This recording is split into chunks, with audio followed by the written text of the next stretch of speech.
Hi, I'm Steve Martin, and I'm a white person, but not a very good one. Hi, I'm Terry Garr, and I'm one of the few white people in America who can dance. Hi, I'm Bob Eubanks, and I'm a white person. I've been on television for many years, and I guess this is the first time that I've ever publicly stated that I am a white person. This is difficult for me, but I guess that if it'll help any young people who are struggling with their whiteness, then it's worth it for me.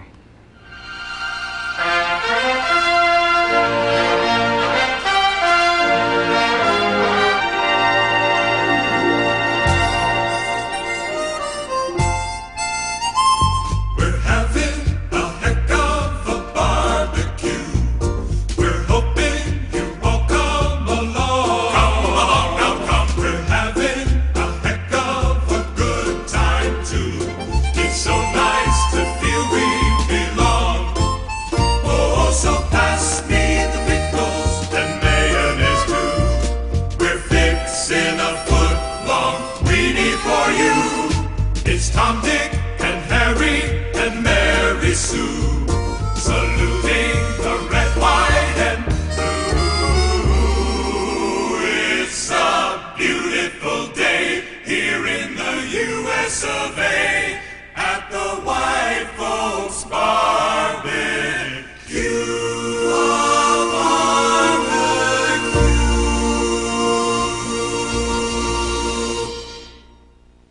Hello.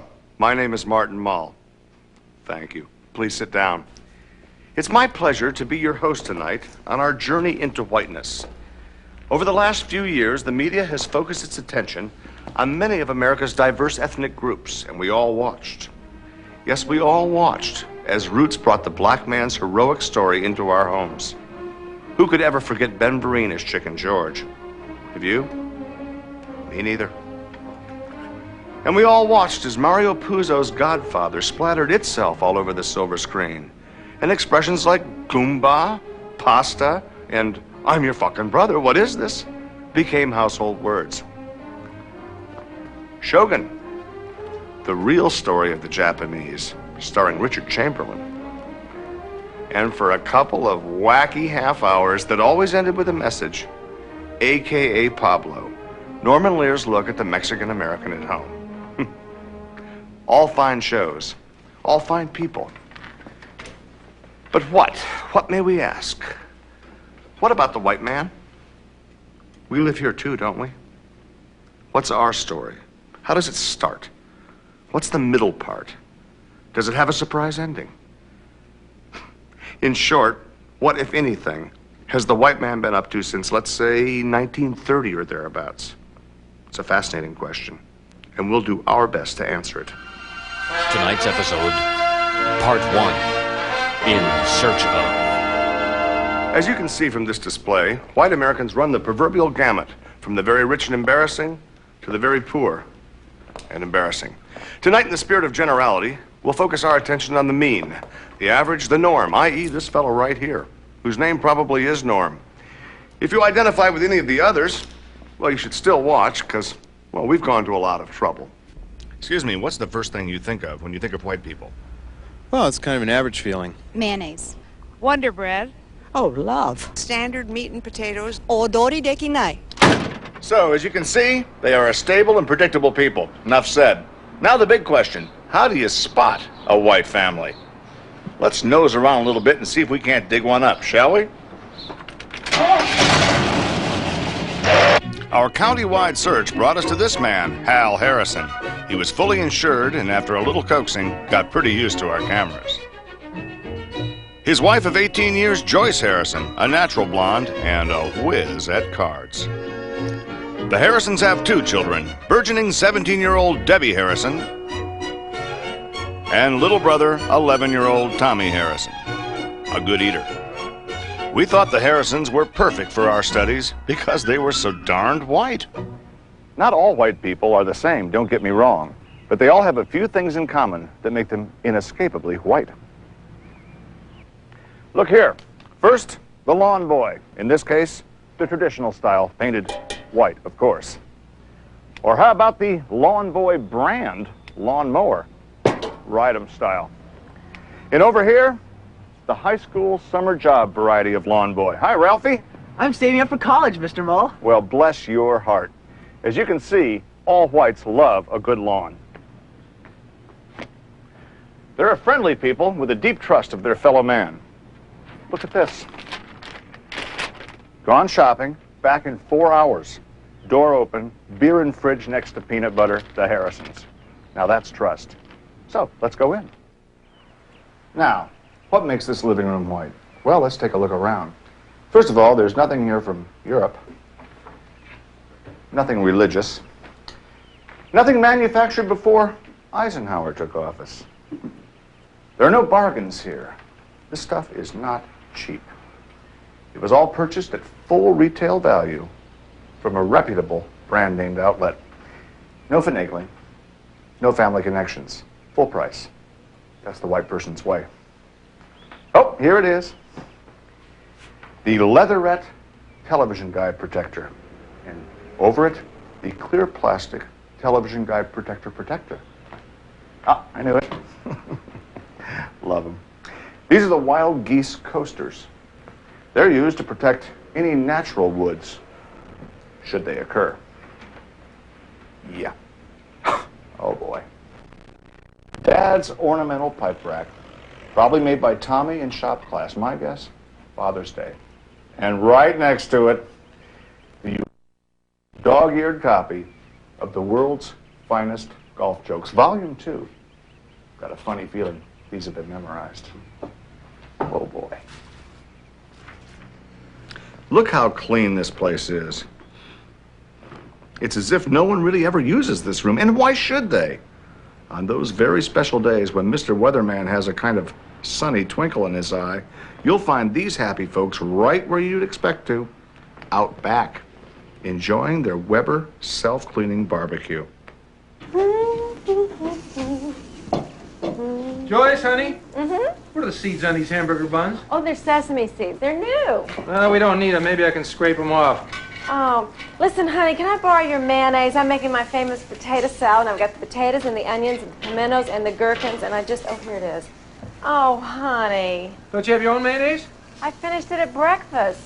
Well, borrow some of Tommy's. He's got plenty. Hey, Dad, where's all the mayonnaise in this house? Have you started eating already? You're going to spoil your appetite. Will you talk to him, Joyce, and use your own mayonnaise? You got plenty. No, I don't. Debbie took it to her slumber party. Well, she didn't ask my permission. Well, there goes the potato salad. There goes the whole meal. Well, maybe it's just as well. Remember what happened at last summer's picnic with your potato salad? All the people being rushed to the hospital? Honey, that wasn't my fault. You take anybody's potato salad, you put it out in the hot sun, and that's going to happen. And anyway, it was because everybody was drinking so much. Well, don't talk to me about drinking. Talk to your father. He's the one that started us, and we got there at 7 in the morning. What else were we going to do? And don't give me a lecture on drinking. Is this roach killer supposed to be here with all the Leave food? it there. Keep the bugs away. Yellow! Oh, where are you turkeys? Well, get on over here. The burgers are almost ready. What? The whole team? Joyce says it's okay. More the merrier. We got plenty. Okay, get on over here. Mayonnaise, wait a minute, Joyce is on. mayonnaise, What? mayonnaise, What? Mayonnaise. Mayonnaise. Do us a favor, will you? Will you stop and pick us up some mayonnaise?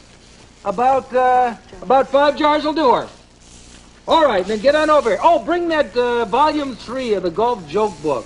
Okay, buddy. Follow.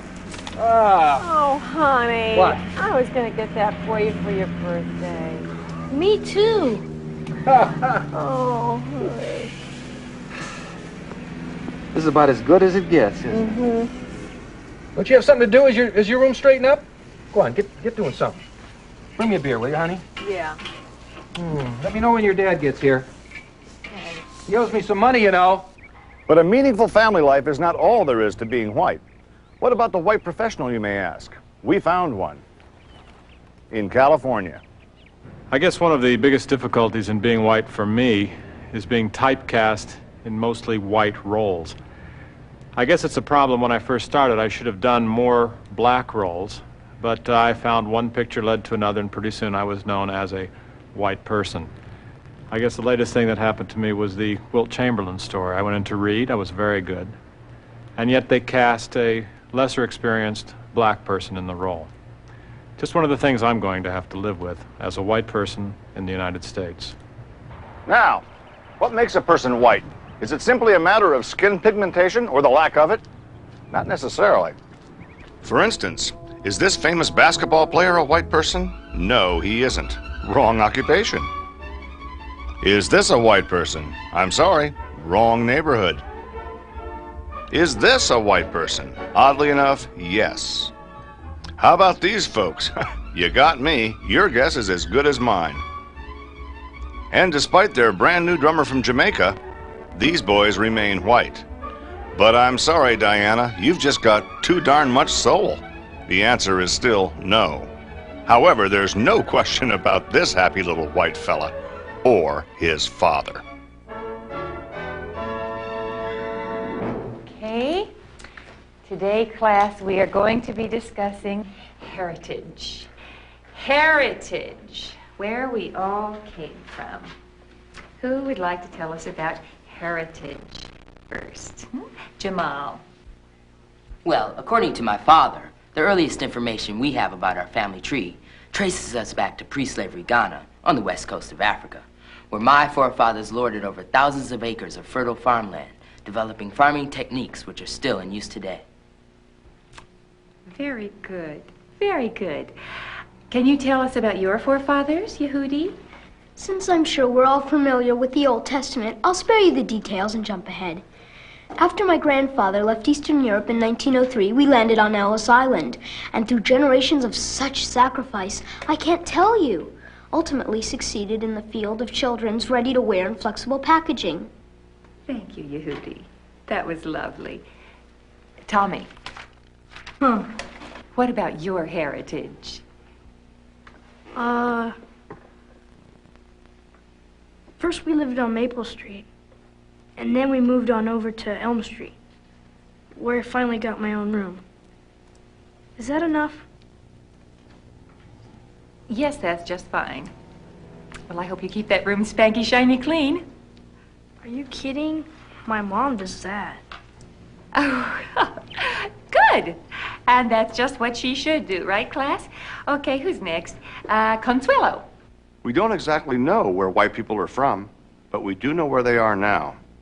By and large, they live here, at least our norm does.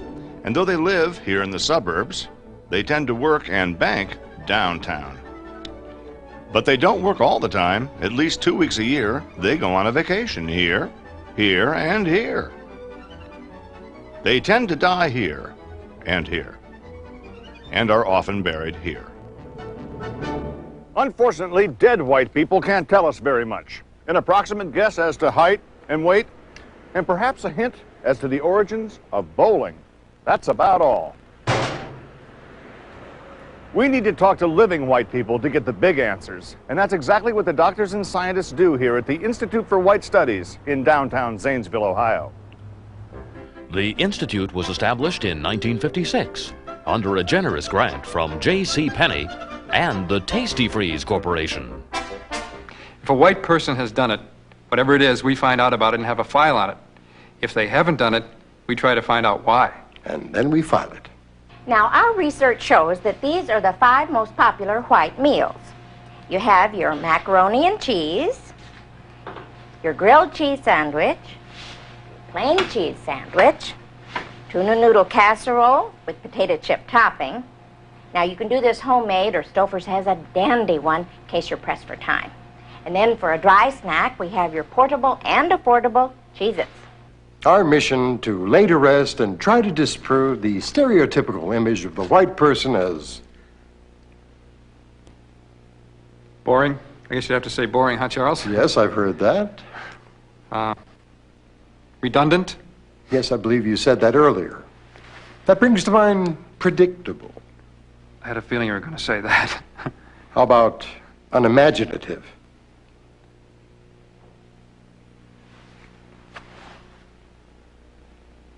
With experts of this caliber at our disposal, we had very little trouble convincing the Harrisons that being tested and analyzed here at the Institute would not only increase the quality of their lives, but the quality of our show as well.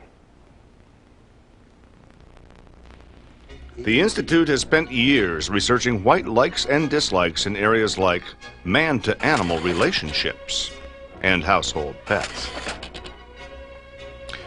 Religions, non-profit, and call-in.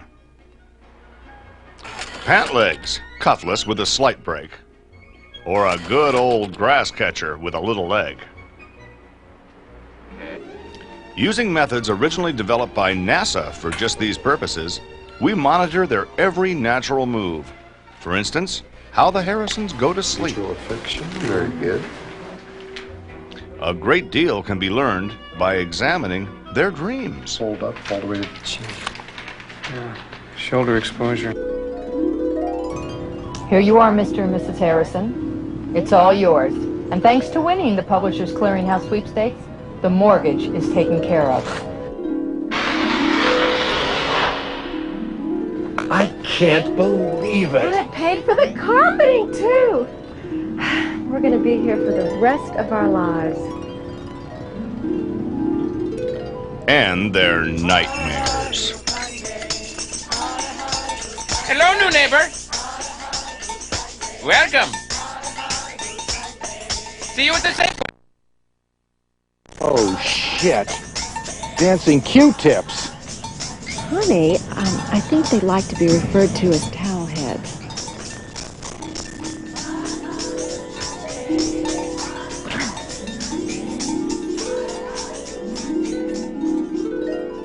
I think we'll have to increase the dosage on him.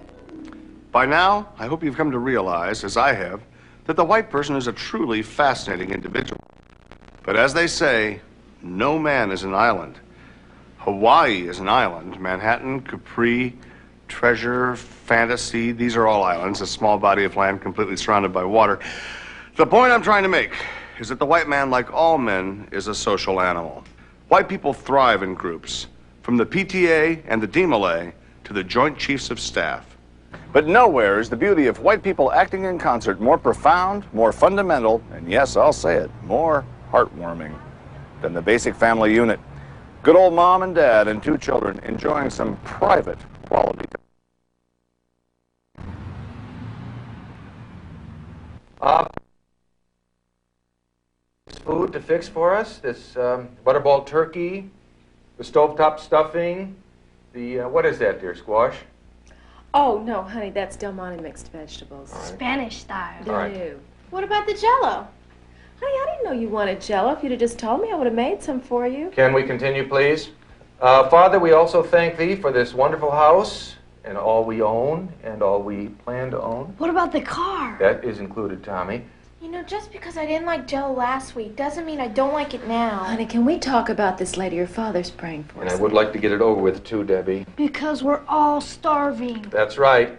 Father, we, and of course, when I say we, I'm referring to all 4 of us. I'm Hal Harrison. I'm Joyce Harrison. Debbie Harrison. Tom Harrison here. So, Father, we thank thee for just being you, or thou, and we're saying, keep up the good work, and we'll see you come Christmas. Jesus, I hope so anyway, right, gang? Honey, did you want to mention, you know, your mother? No, dear, we're here to give thanks, not to question shortcomings and frailties. Is that it? All right, everyone, all together? Good food, good meat, good God, let's eat. Amen. Next time on the history of white people in America, Part 2, a closer look, including white mating rituals. Go ahead and ask them. What are they going to do, ground you? Mom? Mm-hmm. Is it okay if Jeff and I go up to my room to work on our book reports? Ask your father. Dad? Ask your mother.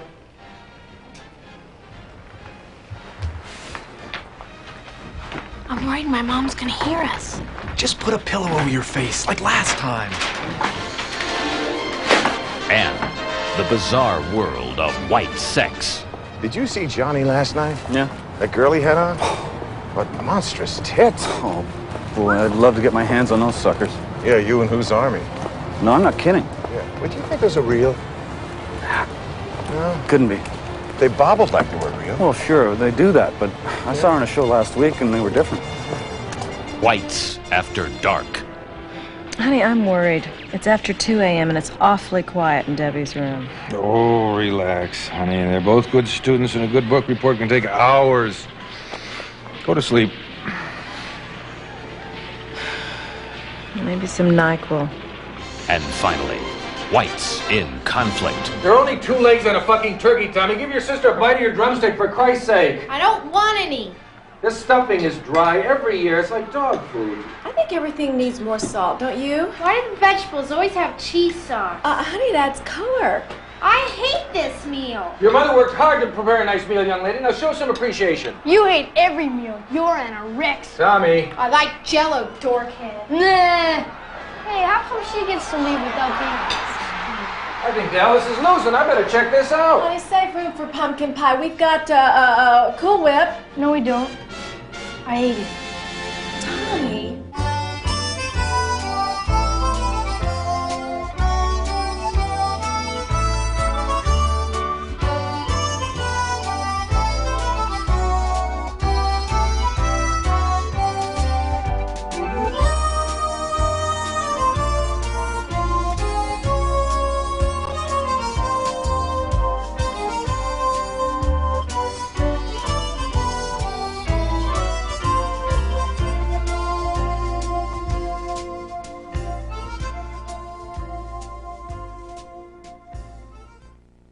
One of the best shows I've seen on TV, and I watch a shitload of TV.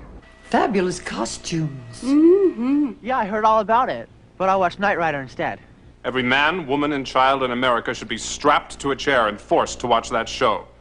Several times. I'm not kidding. And I'm not either. Hello, I'm Martin Mull. What you've just seen are reactions to our program, The History of White People in America, Part 1, In Search Of. These are but a few of the hundreds of responses we received. 86% positive, I'm happy to say. Many people were stirred by our presentation. Frankly, it raised disturbing questions for some. The most frequent being, where in the hell is Part 2? Well, tonight, here in the hell is Part 2.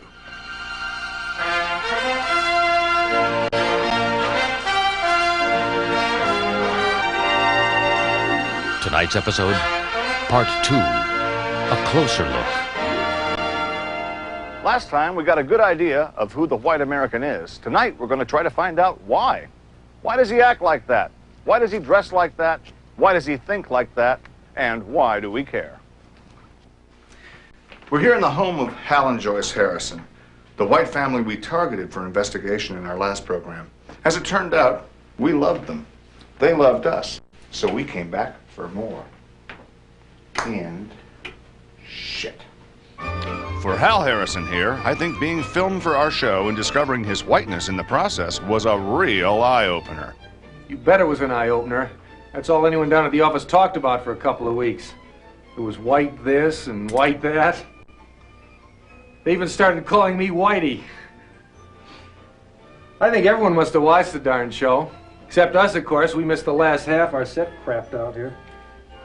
Oh, Christ, these are all Phillips heads. Joyce! Hal and Joyce's oldest, Debbie Harrison, parlayed her new sense of ethnic confidence and celebrity into the vaunted position of student council president. Next item on the agenda, gym clothes. I say that anyone caught wearing street socks to gym is expelled permanently, okay? It's a law. Next, deodorant dispensers in the bathrooms, especially the boys. All in favor? Next, Spam sandwiches in the cafeteria every day. Any discussion? 11-year-old Tommy Harrison was a little too young to fully comprehend the concept of his white heritage. Of course, at his age, he's too busy being white to think about it. You're Japanese. No, you're Japanese. No, you're Japanese. You're Korean. No. But the biggest change of all occurred with Joyce Harrison. She was determined to help other white housewives find themselves, as she has found herself. We meet every Wednesday afternoon at my house. At first, it was just me and Irma. But then, before you knew it, we'd recruited everybody in our Amway group. Just put the casseroles up there. The first order of business is the casserole assignments for next week. Yeah, well, Okay. whoever made the tuna casserole last week, I think that was Irma. Irma? Yeah, It Irma was, made it. it was way too spicy. I don't know. It was a little peppery. Well, I've been making it Years. Just like this. Pepper's a binder. You know, it's all right if you're having a little digestive problem, but, you know, you have to use a lot of white sauce. And, mushroom soup. That's exactly right. It was good. All right, fine. Okay, Look, yeah. I hate to argue. Let's just drop it, okay? Oh, wait a minute. Irma hates to argue. Ah. Irma, do you think that could have anything to do with your being white? What do you think? There you go. Yeah. Okay, come on. Why don't you stand up and tell us about it? Come on. Okay. Oh, come on, Irma. There she goes. I'm Mrs. Thomas Clark. Irma to you. And I'm a white person. Hi, Mrs. Clark. I've just begun to realize that there are just a whole lot of things that a white person like me doesn't like. And arguing is right up there. Yeah. I also don't like parallel parking. Oh, honey, I identify. You do? Yes. Murder. I need to get a small murder. Yes. I thought I was the only one. No. Another thing I don't like is not being appreciated by my husband when I'm just doing my darndest to keep my home clean and pretty. Right. Go with it, Irma. Honey, don't sit on it. Let it out. Let it out. Well, it's going to sound silly, but I bought this little chenille toilet seat cover for the powder room. Oh, and Tom says it's too puffy, and the lid won't stay up when he has to go #1. And why can't he hold it up with the other hand if it means a prettier bathroom, right? Irma, is it permanently attached? No, it just ties in the back, you know, with one of Then those you could snap-on remove it. bow Yes, things. yes, of course. It's just darling. It's a Irma, precious but thing. you could remove it then, But right? why? Wait a minute. Why should she live without it? I mean, it's part of a match set.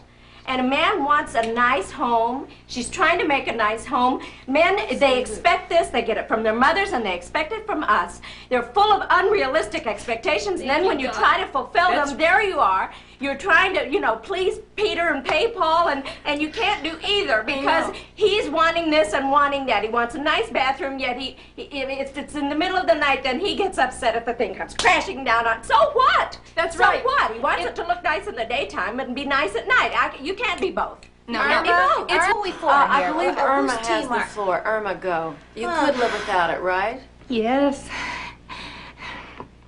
No. No, I don't want to. I don't want to live without it. I like it. It's pretty. Good. It's pretty, and it's paid for. And it's a statement about me. Yes, right. And my whiteness.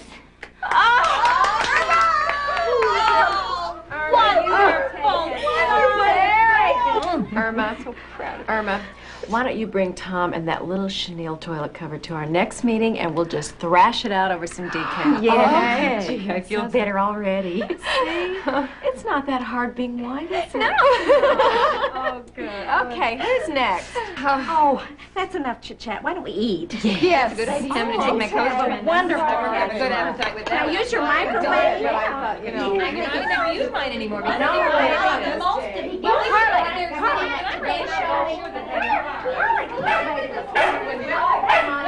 Well, boy, there's a heartwarming example of how the modern white woman is spending her leisure time.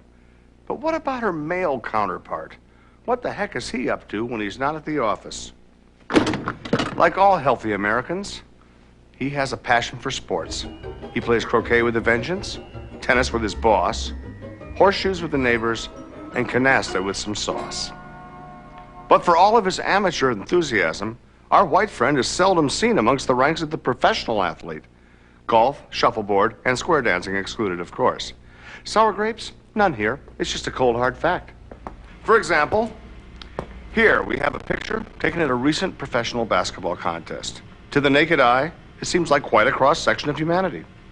However, let's take a closer look with the help of a special device called the Segratron, developed by NASA for just this purpose. Shocking, isn't it? The only true whites we find are the aging referee cowering under the basket, and unless I miss my guess, This joker is simply 2 days early for the ice follies. Why is this? Is it a physical problem? Are white people, as many will say, physically inferior? This is a calf muscle of one of America's leading athletes. And here is my own. You be the judge. Those of you who find no significant physical difference can register your vote by dialing toll-free 800-555-1646. And those of you who find a significant difference, call 900-555-1647. It's only 50 cents. Operators are standing by. We'll have the results before the end of our program. Let's settle this calf muscle nonsense once and for all and get on with our lives. Like all minorities, the white man must multiply to survive, and this requires sex education, a touchy subject. For the white person, crucial to this educational process, the telephone. You touched it? Bambi, that's gross! I can't believe you even looked. What? Well, my dad's. Years ago. Tommy? He's a kid, big deal. Was it fun? Was it like Porky's? It was better than Porky's? Tell me! With the lights on? Irma, that is gross. Well, I know he's your husband, but you let him do what? What do you mean, ask Hal if he wants to? He doesn't want to do that. Oh, no. Oh, no. Hal is perfectly happy with our love life, just as it is. Listen, Frank, let me ask you something.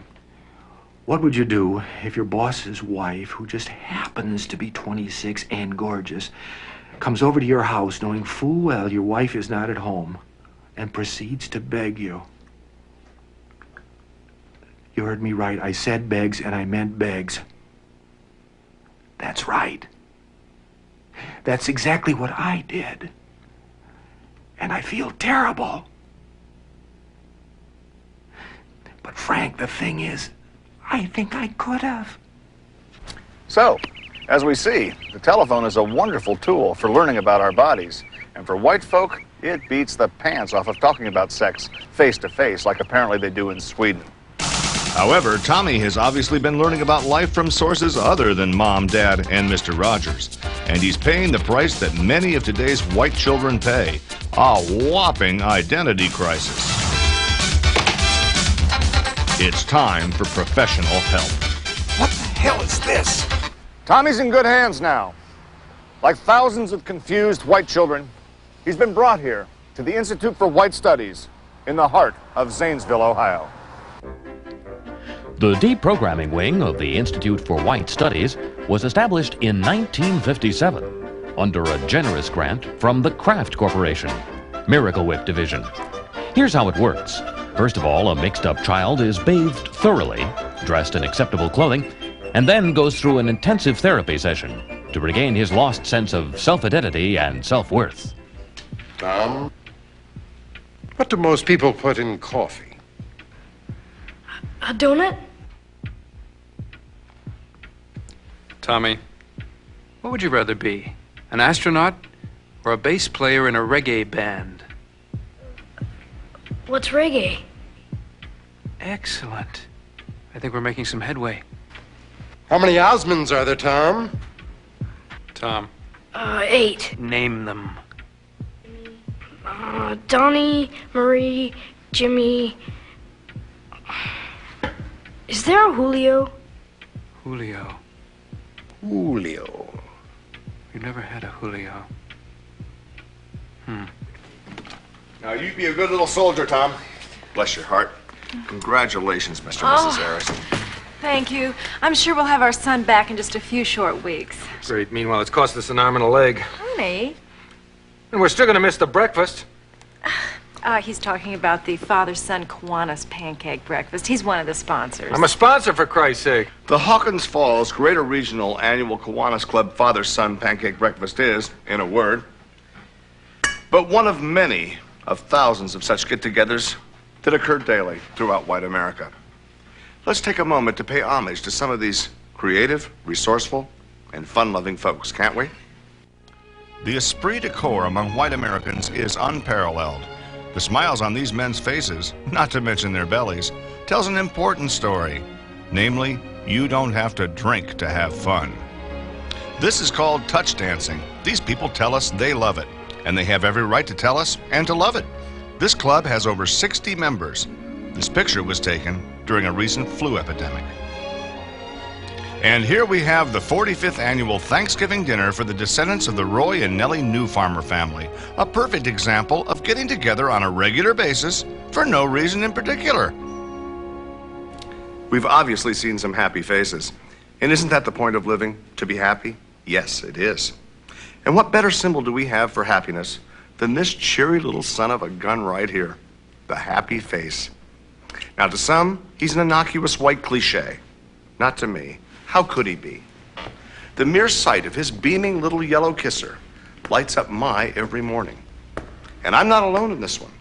Look how the happy face has spread to all cultures, all peoples, all parts of the world. First stop, England. And the rest of the Commonwealth. Canada. Brr. Their friends down under, that's right, Australia. And I believe they still own India, along with Union Carbide. Then there are friends in Europe, the Italians. Beautiful Italy. And that's deep dish. They're friends and one-time allies, the fun-loving and beer-loving German people. Hopscotching the world to our friends in the Orient, the Chinese, their neighbors, the Japanese, and everywhere else on this great earth of ours, from Israel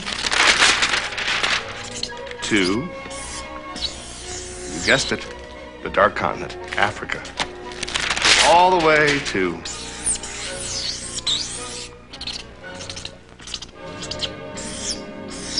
lowly Siam. A happy little fella, isn't he? But you're saying, what's the point? Well, the point is, just as the baby bird must leave the nest, and those little turtles you see on public television go crawling back into the sea for Lord knows what reason, so too must the white man open his eyes to other cultures if he is to survive.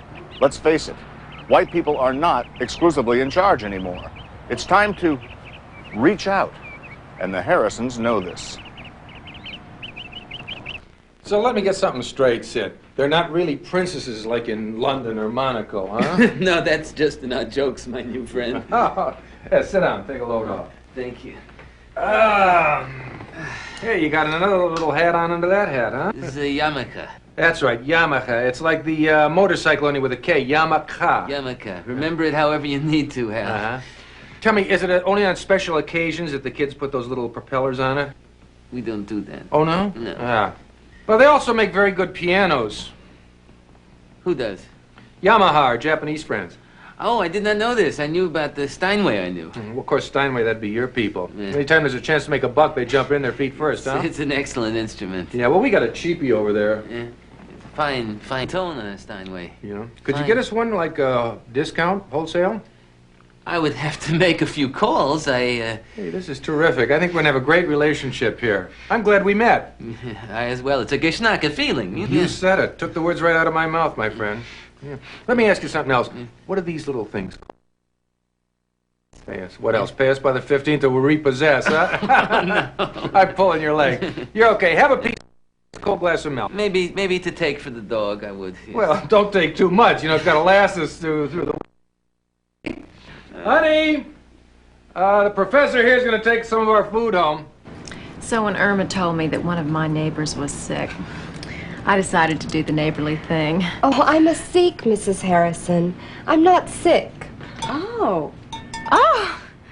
My face couldn't be redder. Sometimes, you know, you just can't win for trying.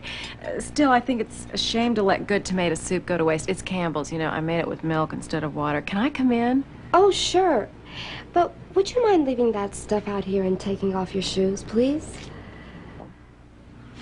Oh, you know, the beauty of this neighborhood you'll discover is that I can leave this hop out here and come out, you know, from your house whenever. And it'll still be out there. Oh, this is pretty. Well, the votes are in on that white calf muscle deficiency issue. A lot of them, as you can see. Here's a beauty. Our calf is black and white. She can't jump at all. Can I be on your show? Future farmer in Oregon. A recipe for veal. As far as I'm concerned, they prove absolutely nothing. Let's face it, you can't judge the athletic ability of a calf muscle by just looking at it. The human calf muscle is located between the ankle and the knee, right here in back. It's both an extensor and a flexor. And furthermore, its strength can best be judged in exercises like jumping. Okay, gentlemen, on my whistle, jump ball. Wait. Well, what's the point in going through with this, really? I am not here to humiliate myself. I'm really here to realize a dream that every white male in America shares, and I think, and that is to meet a great black athlete and be able to tell him we're friends. In fact, could you sign this to Marty? Marty could be in quotes. And maybe sign it Kareem Abdul-Jabbar. Sure. BB. It's two B's. Isn't this fabulous?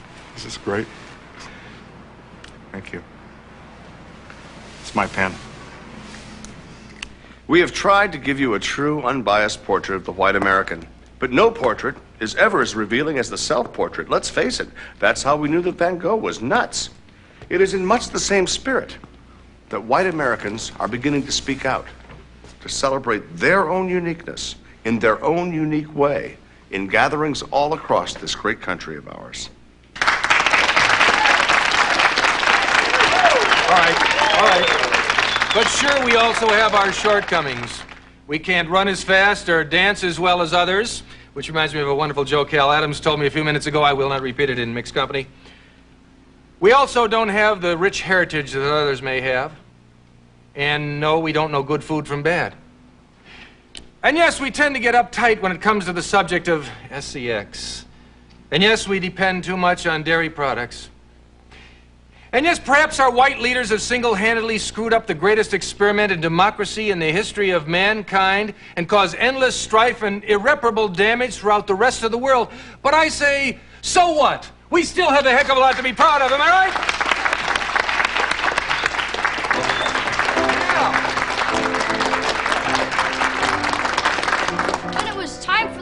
To roll up its sleeves and give Der Fuhrer a licking he'd never forget. Who saved the most string and had the biggest tinfoil balls? Concerned white people, that's who. And in the 50s, when the Pinko threat was everywhere, who turned their downstairs bathroom into a bomb shelter and saved Spam and candles so we could live to tell about it? Resourceful white people, that's who. John Fitzgerald Kennedy, an Irish Catholic, ran for president in 1960, who organized all those barbecues and picnics? Everyone, including lots of young white girls.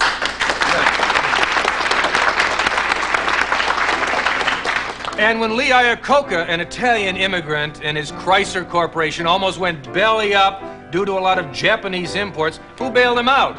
Every American taxpayer, that's and couldn't have cared less and had the money taken out of their paycheck without even knowing about it. We're proud of our scientists. We're proud of our professional people. Our friends and our neighbors. Get up here, Hal Adams, Jack Lambert. In conclusion, I'd like to leave you with something my father used to tell me when I was just a lad, and I think it pretty well sums it all up. And I'd like to quote, "The flag that waves above us all is mainly red and blue, but we wouldn't have stars or half of its stripes if it wasn't for the white part, too."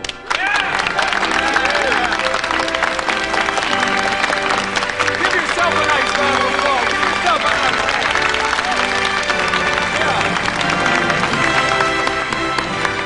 I couldn't have said it better myself.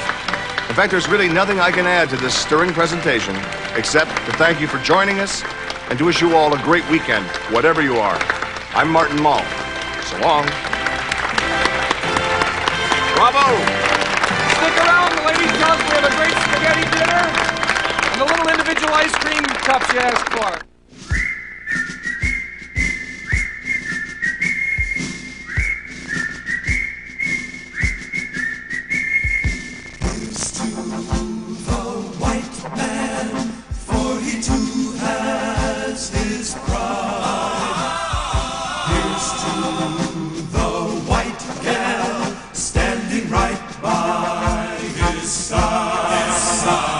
Together, indivisible, it is time to unite. Right, glory, glory, hallelujah.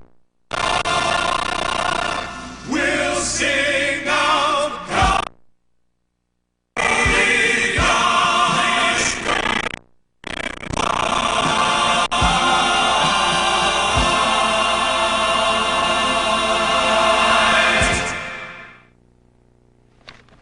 Hi, I'm Marion Ross. Didn't you enjoy that program?